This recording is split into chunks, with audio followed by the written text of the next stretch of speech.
Here, I know that if you've been watching, you've been seeing this on a 2-box. So this is the end of a police chase near Southwest 16th and Penn. And what we're told is at the end of that chase, at least 2 people, possibly 3, went inside that RV.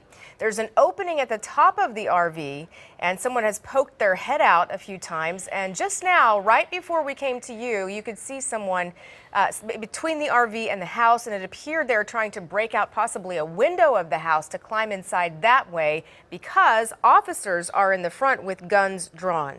So now let's check in with Mason. Mason, what's the latest that you're seeing out there?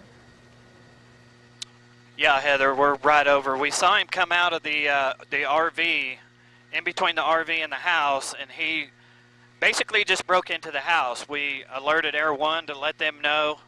I believe they could see him anyway in between the house. So now he's moved from the RV to the house. And so the standoff is going to continue. They did send, I don't know what, some kind of chemical into the RV. That's what forced him out of the RV.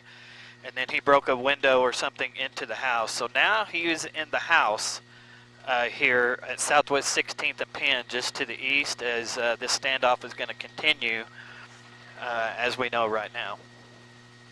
Yeah, and as you just said, I had heard also that they were introducing some type of gas into that RV to get the suspect out, and instead it would appear to be possibly a screwdriver is what he was possibly using to break open that window and crawl inside, possibly getting cut along the way through that broken glass, obviously showing desperation as to not want to come out to the front. We did see earlier one woman who was apprehended and taken into custody. It appeared voluntarily, so we're hoping that this one ends peacefully as well. We had heard earlier that possibly one of the suspects was armed. However, it appeared that the person between the RV and the house did not appear to have a weapon, but that could, it could be hidden and concealed, who knows. So that is obviously a concern for officers as they come on situations like these. They never know what they're going to encounter. Mason, what's the police presence like out there? In fact, we did see a drone going over the house. So do you think that that belonged to law enforcement or possibly a curious neighbor?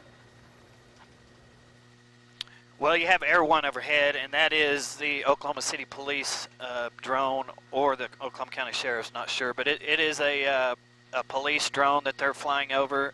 When they introduced the chemicals into the RV, they flew the drone right over. So they probably had a bird's eye view, just like we did, of him jumping out and then breaking into the house. So they are aware of it. They're aware that he is in the house.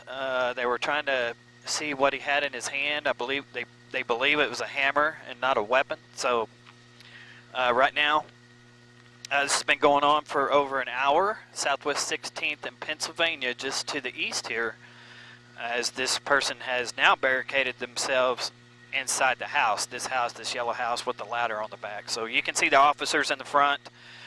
So the standoff continues. If we hear anything else, we'll let you know. Mason Dunn reporting from McIntyre Law, Chapter 4. Back to you.